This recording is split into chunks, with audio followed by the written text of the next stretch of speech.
ሰላም ጤና ይስጥልኝ። ሮማኖ ዩናይትድ ተከታታዮች እንደምን አደራችሁ? ዛሬ እንግሊዝ ፕሪሚየር ሊግ ሲመለስ ኒውካስል ከቼልሲ፣ በርንማውዝ ከበርንሌይ፣ ብራይተን ከሰንደርላንድ፣ ማንቸስተር ሲቲ ከዌስትሃም ዩናይትድ፣ ወልቨርሃምፕተን ወንደረርስ ከብሬንትፎርድ፣ ቶትናም ከሊቨርፑል፣ ኤቨርተን ከአርሰናል እንዲሁም ሌድስን ከክሪስታል ፓላስ የሚያገናኘው ጨዋታ ይጠበቃል። ሙሐመድ ሳላህ የቡድን አጋሮቹን ይቅርታ ጠይቋል። ስለዚህ የምነግራችሁ ነገር ይኖራል። በጣሊያን ሴሪያም ቦሎኛ የፍጻሜ ተፋላሚ ሆኗል። ይህንንም የምነግራችሁ ነገር ይኖረናል። አሌክስ ፈርጉሰን ማንቸስተር ዩናይትድ የፕሪሚየር ሊግ ዋንጫ ለማሸነፍ ቀጣይ 10 ዓመት መጠበቅ ያስፈልገዋል ይላሉ። ስለዚህ የምነግራችሁ ነገር ይኖራል። ኮቢ ማይኖ ገና ሕፃን ነው፣ ቤንች መደረጉ ምን ችግር አለው ይለናል አንድ የቀድሞ ተጫዋች። ስለዚህም የምነግራችሁ ነገር ይኖራል። ዩናይትድ በርካታ ተጫዋቾቹን ያጣል። እነማን የሚለውን የምነግራችሁ ይሆናል። ማይክል አርቴታ ማንቸስተር ሲቲ ማይክል አርቴታን ተመልክቶት እንደነበር ገልጿል። ስለምን እንዲህ አለ የሚለውን የናለን እንደሚለቅ ገና አልወሰንኩም ይላል ፔፕ ጋርዲዮላ ማንቸስተር ሲቲን የሚለቅ ከሆነ ማን ሊቀጥር ይችላል የሚለውን የምናይ ይሆናል። ሊቨርፑል የወሩ ምርጥ ተጫዋችም ታውቋል። ማን ነው የሚለውን ነግራችኋለን። ኮትዲቫር ወሳኝ ተጫዋቿን በጉዳት አታለች። ማን ነው የሚለውን የምናይ ይሆናል። ተጫዋቾች ከዩናይትድ ሲወጡ ጥሩ ይሆናሉ በሚለው ፍጹም አልስማማም ያለው ስኮት ማክቶሚናይ ነው። ስለምን እንዲህ አለ የሚለውን የምንነግራችሁ ይሆናል። የምንፈልገውን ቡድን ለመሆን ተቃርበናል የሚለው የሊቨርፑል አሰልጣኝ አርኔ ስሎት ነው። ይህንም እናናገራለን። ኮዲ ሃክፖም የታሰበውን ያህል የከፋ ጉዳት አይደለም የገጠመው ይላል። ስለ ኮዲ ሃክፖ አዲስ ነገር ይዘናል። ማርቲን ዙቢመንዲ ለአርሰናል ጨዋታ ዝግጁ ነው ሲል ማይክል አርቴታ ተናግሯል። ከሲቲ ጋር ስሜ መያያዙ ተጽዕኖ አያደርስብኝም ያለው ኢንዞ ማሬስካ ነው። ስለዚህ የምንነግራችሁ ይሆናል። ስሙ ከማንቸስተር ሲቲ ጋር የተያዘው የቼልሲው አሰልጣኝ ኢንዞ ማሬስካም እሱ ቼልሲን ቢለቅ ቼልሲ በሱ ምትክ ማን ሊቀጥር ይችላል የሚለው አዲስ ነገር ይዘናል። ሁጎ ኢኪቲኬ በሊጉ ዝቅተኛ ግምት ተሰጥቶት ሳለ የሚለን የቀድሞ ተጫዋች ትሮይ ዲኒ ነው። ስለምን እንዲህ አለ የሚለውን እና ሌሎች ተጨማሪ ነገሮች የምንነግራችሁ ይሆናል። እስከ መጨረሻው አብራችሁ ነው።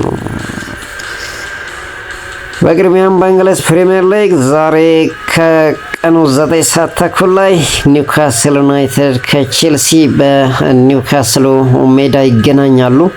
ኒውካስል ዩናይትድ ከቼልሲ የሚያደርጉት ጨዋታ ዛሬ የእንግሊዝ ፕሪሚየር ሊግ 17ኛ ሳምንት መክፈቻ ጨዋታ ነው። ማን ያሸንፋል የሚጠበቅ ይሆናል። ምሽት 12 ሰዓት ላይ በርካታ ጨዋታዎች ሲደረጉ በርንማውዝ ከበርንሌይ፣ ብራይተን ከሰንደርላንድ፣ ዌስትሃም ዩናይትድ ከማንቸስተር ሲቲ እንዲሁም ወልቨርሃምፕተን ከብሬንትፎርድ ጋር ይገናኛሉ። ማንቸስተር ሲቲ ቀድሞ መጫወቱ ዛሬም አርሰናል ላይ ጫና እንደሚያደርግ ይጠበቃል።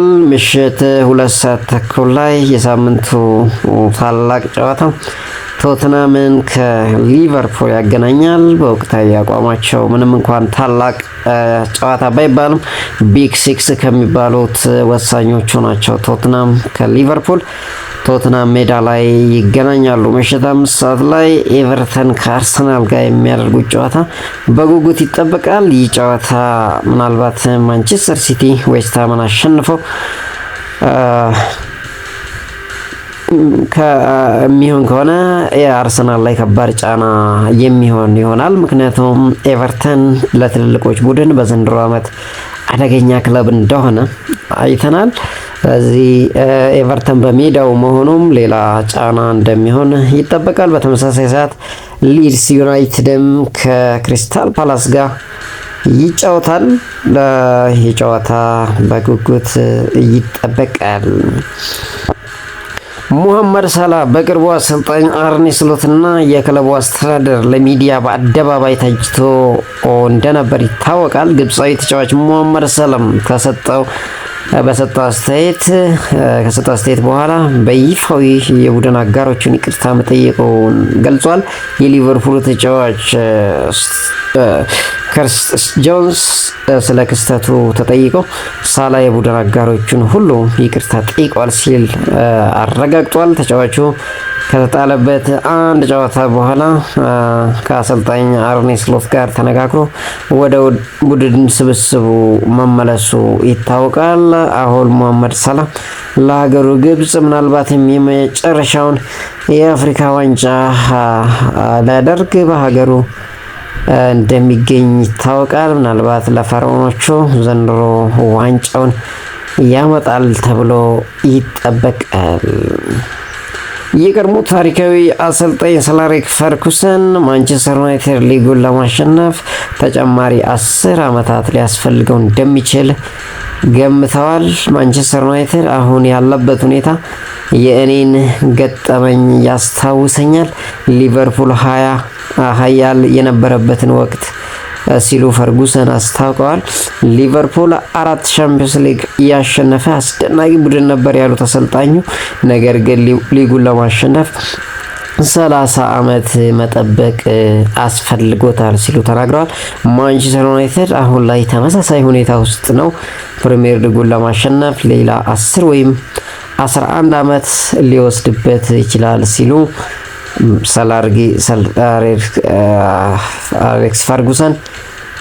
ሰር አሌክስ ፈርጉሰን ተናግረዋል። ማይኖ በወንድሙ ምክንያት አይቀጣም ሲሉ ሩበን አሞሪም ተናግረዋል። የማንቸስተር ዩናይትድ አሰልጣኝ ሩበን አሞሪም ኮቢ ማይኖ በወንድሙ ምክንያት እንደማይቀጣ ገልጸዋል። የኮቢ ማይኖ ወንድም በሰኞ ምሽቱ ጨዋታ ነጻነት ለማይኖ የሚል ቲሸርት ለብሶ ስታዲየም ታይቶ እንደነበር ይታወቃል። ክስተቱን አለመመልከታቸው የገለጹት አሰልጣኙ የለበሰው ማይኖ አይደለም፣ የአንድ ተጫዋች ቤተሰብ ባደረገው ነገር እርምጃ አልወስድም ሲሉ ተናግረዋል። አክለው እሱ በቲሸርት ምክንያት ተጠባባቂ አልሆነም፣ በቲሸርት ምክንያት ቋሚ አይሆንም ሲሉ አሰልጣኙ ተናግረዋል። ማንቸስተር ዩናይትድ ከአስቶን ቪላው ጋር በሚያደርገው የሊግ መርሃ ግብር በርካታ ተጫዋቾችን ግልጋሎት አያገኝም። በጨዋታው ሃሪ ማጉዌር እንዲሁም ማቲያስ ደሊት በጉዳት ምክንያት ከጨዋታው ውጪ መሆናቸውን አሰልጣኝ ሩበን አሞሪም ተናግረዋል። በሌላ በኩል ብሪያን ምቤሞ፣ አማዲ ያሎ እና ናሴር ማዝራዊ ለአፍሪካ ዋንጫ ውድድር ምክንያት ጨዋታው እንደሚያመልጣቸው ይታወቃል። በተጨማሪም ካስሜሮ በቅጣት ምክንያት ቪላ ፓርክ ላይ የሚደረገው ተጠባቂ ጨዋታ እንደሚያመልጠው ተነግረዋል። ማንቸስተር ሲቲ አሰልጣኝ ማይክል አርቴታ አሰልጣኝ ፔፕ ጋርዲዮላ እንዲተኳቸው ተመልክቶ እንደነበር ተገልጿል። ማንቸስተር ሲቲ ማይክል አርቴታ ላይ አይኑን የጣለው አሰልጣኙ በአርሰናል አዲስ ውል ከመፈረማቸው በፊት ነበር። አሰልጣኝ ማይክል አርቴታ ረጅም ጊዜ አሰልጣኝ የመሆን ፍላጎት እንደሌላቸው የቅርባቸው ሰዎች ገልጸዋል። አንዳንዶች አሰልጣኝ ማይክል አርቴታ በአርሰናል 10 ዓመታት ይቆያሉ ብለው እንደማይጠብቁ አንስተዋል። ስራቸውን በትጋት የሚሰሩት ማይክል አርቴታ ይዋል ይደር እንጂ አንድ ቀን እረፍት ያስፈልገኛል ማለታቸው አይቀሬ መሆኑን ተዘግቧል። አሰልጣኝ ማይክል አርቴታ አሁን ላይ ትልቅ ቦታ የሚሰጧቸው ተፈላጊ አሰልጣኝ መሆናቸው ተገልጿል። መድፈኞቹ በ2027 ውላቸው ሲያበቃ ለማራዘም የሚፈልጉ ከሆነ ከፍተኛ ገንዘብ እንደሚያስወጧቸው እየተነገረ ይገኛል። አሰልጣኙ በቅርቡ ውላቸውን ሲያራዝሙ ረጅም ጊዜ የወሰደውም በዚህ ምክንያት መሆኑን ለክለቡ ትልቅ ወጪ ያስወጣ እንደነበርም ተመልክቷል። ዘገባውን አትሌቲክ ይዞት ወጥቷል። የማንቸስተር ሲቲው አሰልጣኝ ፔፕ ጋርዲዮላ ክለቡን መቼ እንደሚለቁ ገና ከውሳኔ ያለመድረሳቸው ገልጸዋል። ከክለቡ ጋር ጥሩ ግንኙነት አለኝ ያሉት ፔፕ ጋርዲዮላ እስከ 2027 ውል አለኝ፣ የምለቀው ቀጣይ ክረምት ወይም ውሌ ሲያበቃ መሆኑን አላውቅም፣ ገና አልወሰንኩም ሲሉ አስተያየታቸውን ሰጥተዋል። ስለ ቀጣይ ጨዋታ ያነሱት አሰልጣኙ ዌስትሃም ዩናይትድ ምን ያህል ከባድ እንደሆነ እናውቃለን ብለዋል። በኦልድ ትራፎርድ አቻ ወጥተዋል። ከአስቶን ቪላ መጨረሻ ደቂቃ ተሸንፈዋል። ትልቅ ተጫዋቾች አሏቸው ሲሉ ጨምረው ተናግረዋል። ፔፕ ጋርዲዮላ በንግግራቸው ወቅት ሮድሪ፣ ስቶንስ እና ጀረሚ ዶኩ ከዌስትሃም ጨዋታ ውጪ መሆናቸውን አሳውቀዋል። የወቅቱ የአፍሪካ ዋንጫ አሸናፊ ኮት ዲቫር ወሳኝ የፊት መስመር አጥቂ ሰባስቲያን ሀለር በጉዳት እንደምታጣ ተነግሯል። ጉዳት አጋጥሞታል። ይህንንም ተከትለው ሰባስቲያን ሀለር ከቀጣዩ የ2025 የሞሮኮ አፍሪካ ዋንጫ ውድድር ውጪ መሆኑ እየተገለጸ ይገኛል። ኮት ዲቫር በምትኩ ለአስቶን ቪላው ተጫዋች ኢቫን ጉሳንድ ጥሪ አቅርባለች። ኮት ዲቫር የአፍሪካ ዋንጫ የመጀመሪያ ጨዋታን ቀጣይ ሳምንት ሮብ ከሞዛምቢክ ጋር ታደርጋለች። የመርሳይዱ ክለብ ሊቨርፑል የወርሃ ዳር የወሩ ምርጥ ተጫዋችን ይፋ አድርጓል። በዚህም መሰረት የቡድኑ አማካይ ዶሚኒክ ሶቦስላይ የህዳር ወር ምርጥ ተጫዋች በመሆን መመረጥ ችሏል። ዶሚኒክ ሶቦስላይ በዘንድሮ ውድድር ዘመን ለሶስተኛ ጊዜ የሊቨርፑል የወሩ ምርጥ ተጫዋች ተብሎ መመረጥ ችሏል። ብዙ ተጫዋቾች ዩናይትድን ሲለቁ ጥሩ ይሆናሉ የሚባለውን ሀሳብ በፍጹም አልጋራም ይላል ስኮት ማክቶሚናይ። ስኮትላንዳዊ አማካይ ስኮት ማክቶሚናይ ተጫዋቾች ከማንቸስተር ዩናይትድ ሲወጡ ይሳካላቸዋል መባሉ እየተሳሳተ ነው ሲል ተናግሯል። በዚህ አልስማማም ያለው ስኮት ማክቶሚናይ ይሄ እነሱን ለመተቸት ቀላል ሰበብ ነው በማለት ተናግሯል።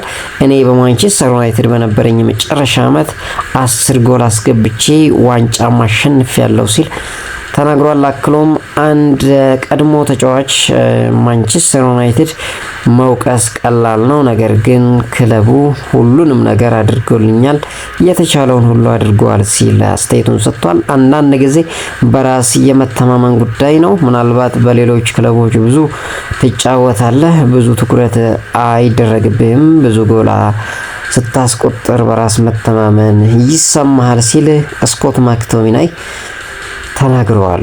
የሊቨርፑል አሰልጣኝ አርኔ ስሎት የሚፈልጉትን አይነት ቡድን ለመገንባት ከጫፍ መድረሳቸውን ገልጸዋል። መሆን የምፈልገውን ቡድን ለመሆን በጣም ተቃርቤያለሁ ሲሉ አሰልጣኝ አርኔ ስሎት አስተያየታቸውን ተናግረዋል። ስለ ሁጎ ኢኪቲኬ ብቃት ያነሱት አሰልጣኙ እሱ ከጠበቅነው በላይ ሆኖ አላገኘውም፣ ምክንያቱም ማንን እንዳስፈረምን እናውቃለን ሲሉ ሀሳባቸውን ተናግረዋል። ስለ ብራይተን ጨዋታ 70ኛ ደቂቃ ላይ ተቀይሮ የወጣው በጡንቻ ህመም ምክንያት ነው ሲሉ አሰልጣኝ አርኔ ስሎት ተናግረዋል። በተያያዘ ዜና የሊቨርፑል አሰልጣኝ አርኔ ስሎት ኮዲ ሃክፖ ያጋጠመው ጉዳት እንደታሰበው የከፋ አለመሆኑን ተናግረዋል። ኮዲ ሃክፖ ያጋጠመው ጉዳት እንደጠበቅነው ከባድ አለመሆኑ በሕክምና ታውቋል። ነገር ግን በቶትናሙ እና የቀጣይ ሳምንት ከእኛ ጋር አይኖርም ብለው ዛሬ ከጨዋታው ውጪ መሆኑን ተናግረዋል። በሌላ በኩል ዶሚኒክ ሶቦስላይ እና ጀረሚ ፍሪምፖንግ ወደ ልምምድ መመለሳቸውን አሰልጣኝ አርኔ ስሎት ከጨዋታው በፊት በሰጡት አስተያየት ተናግረዋል። ዶሚኒክ ሶቦስላይ ወደ ልምምድ ቢመለስም በቶትናሙ ጨዋታ በቋሚነት መሰለፉ አጠራጣሪ መሆኑን ጥቆማ ሰጥተዋል። የመድፈኞቹ አሰልጣኝ ማይክል አርቴታ ማርቲን ዙቢሜንዲ ለኤቨርተን ጨዋታ ዝግጁ መሆኑን አረጋግጠዋል። ተጫዋቹ ልምምድ ያልሰራው ለጥንቃቄ መሆኑን አሰልጣኝ ጨምረው ተናግረዋል። በሌላ በኩል ተከላካዩ ጋብሪኤል ማጋላሽ ወደ ሜዳ ለመመለስ ጠንክሮ እየሰራ መሆኑን እና በቅርቡ እንደሚመለስ ተናግረዋል። በተጨማሪም ቤን ዋይት ባጋጠመው ጉዳት ምክንያት የተወሰኑ ጨዋታዎች እንደሚያመልጡት አሰልጣኙ ጠቁመዋል። ካይ ሃቨርትዝ በጥሩ ሁኔታ እየተሻሻለ ነው፣ በቅርቡ ሊመለስ ይችላል ሲሉ አሰልጣኙ ተናግረዋል። የሰማያዊዎቹ አሰልጣኝ ኢንዞ ማሬስካ ስማቸው ከማንቸስተር ሲቲ ጋር መያያዙን ግምት ነው በማለት አጣጥለውታል። አሰልጣኙ ሲናገሩም ተጽዕኖ አያሳድርብኝም፣ 100% ግምት ነው። በዚህ ወቅት እንደዚህ አይነት ነገር የማስብበት ጊዜ የለኝም ሲሉ ተናግረዋል። እስከ 2029 በቼልሲ ውል አለኝ። ትኩረቴ ለዚህ ክለብ ነው። እዚህ በመሆኔ ኮራለሁ። ከአንድ ሳምንት በፊት ከዩቬንቱስ ጋር ሲባል ነበር ሲሉ አስተያየታቸውን ገልጸዋል። በሚቀጥለው ዓመት እዚህ እንደምቆይ ቃል መግባት እችላለሁ ያሉት አሰልጣኙ ለእንደዚህ አይነት ነገር ትኩረት መስጠትም አልፈልግም ሲሉ ተናግረዋል። የለንደኑ ክለብ ቼልሲ አሰልጣኝ ኢንዞ ማሬስካ በክለቡ ቦርድ ጋር ያላቸው ግንኙነት ባለፉት ሳምንታት መሻከሩ ተገልጿል። በክለቡና በኢንዞ ማሬስካ መካከል ያለው የመልበሻ ቤት ውስጥ ውጥረትም የአሰልጣኙን የወደፊት ቆይታ አጠራጣሪ እንዳደረገው አንዳንድ ዘገባዎች ይዘው ወጥተዋል።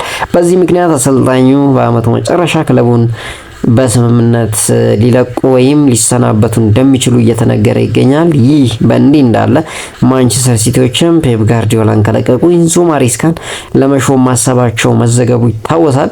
ይህ የሚሆን ከሆነ ቸልሲዎች የስትራስቡርጉን አሰልጣኝ ሊያም ሮይሴነርን ሊቀጥሩ እንደሚችሉ እየተነገረ ይገኛል። በክለቡ ያሉ ሰዎች አሰልጣኝ ሊያም ሮይሴነር የወደፊቱ የቼልሲ አሰልጣኝ ይሆናሉ የሚል እምነት እንዳላቸው ተገልጿል።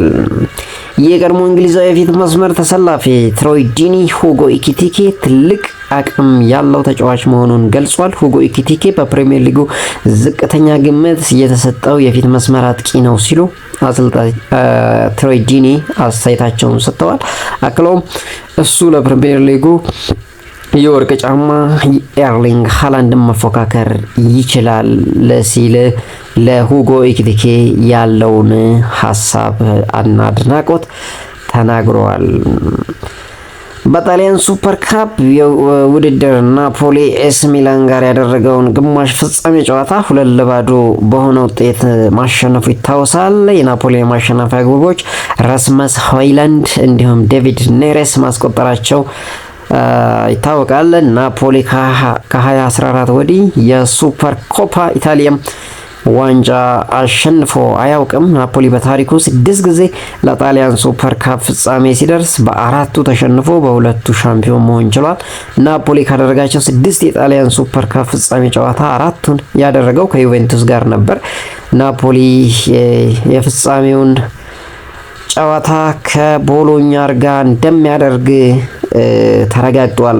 በጣሊያን ሱፐር ካፕ ውድድር ቦሎኛ ኢንተር ሚላን ጋር ያደረገውን ግማሽ ፍጻሜ ጨዋታ በመለያ ምት 3-2 በሆነ በማሸነፍ ውጤት ማሸነፍ እንደቻለ እና ከናፖሊ ጋር ለፍጻሜ ጨዋታ መድረሱ እርግጠኛ ሆኗል።